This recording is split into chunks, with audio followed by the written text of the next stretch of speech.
আসসালামু আলাইকুম। আমার চ্যানেলে আপনাদের সকলকে স্বাগতম। বাংলাদেশ আওয়ামী লীগের খুবই ক্রান্তিলগ্ন সময় চলতেছে, খুবই খারাপ সময়। এই সময়ে সাধারণ কর্মী যারা আছে এবং তৃণমূলের কর্মী যারা আছে তাদের খুবই প্রয়োজন এই দলের।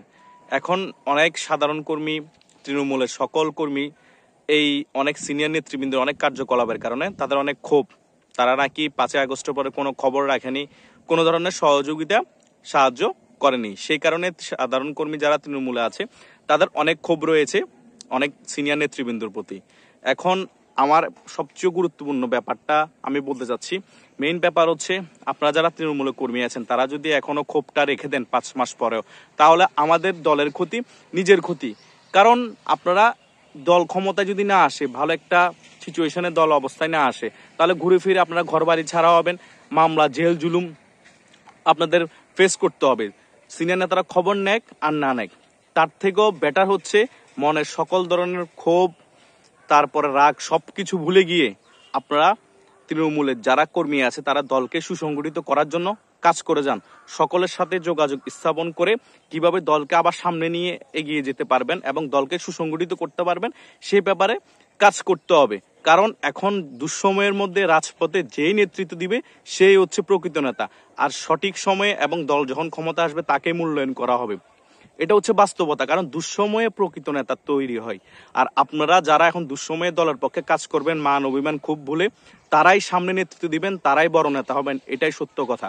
কারণ আপনারা অনেক ত্যাগী নেতা, অনেক ধরনের ত্যাগ দিয়েছে, অনেক কিছু আপনারা বিভিন্ন বক্তব্য সিনিয়র নেতাদের মুখ থেকে শুনেন।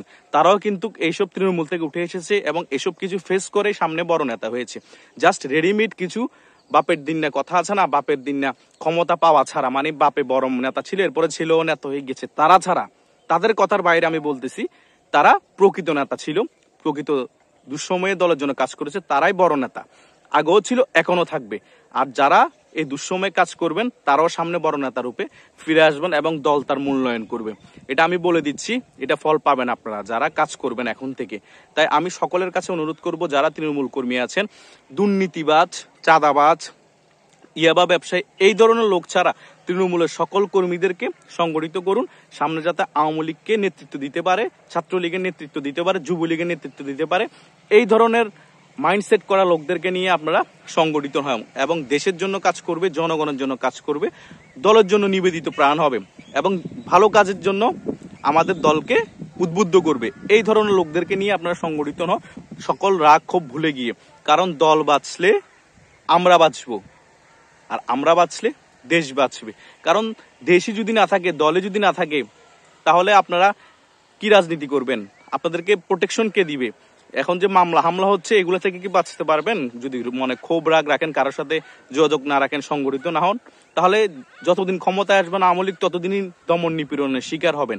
তার থেকেও লড়াই করে বাঁচা অনেক ভালো, সুসংগঠিত হয়ে ফাইট ব্যাক করা অনেক ভালো। কিন্তু আমি যাদের কথা বলেছি, যে ধরনের লোক, ওই ধরনের লোককে দল আর ঠাঁই দেওয়া যাবে না, তাদেরকে সংগঠিত হওয়ারও কোনো দরকার নাই। কারণ তারা এখন সংগঠিত হলেও দলের অনেক বেশি ক্ষতি, কারণ তাদের ইমেজ সংকটে আছে।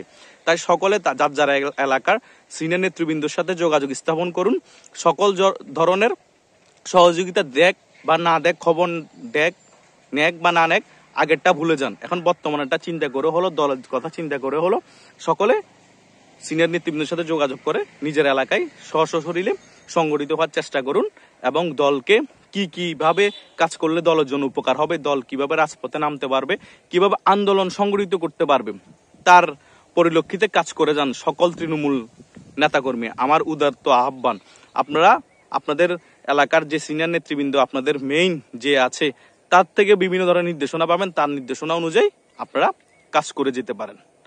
ধন্যবাদ সকলকে।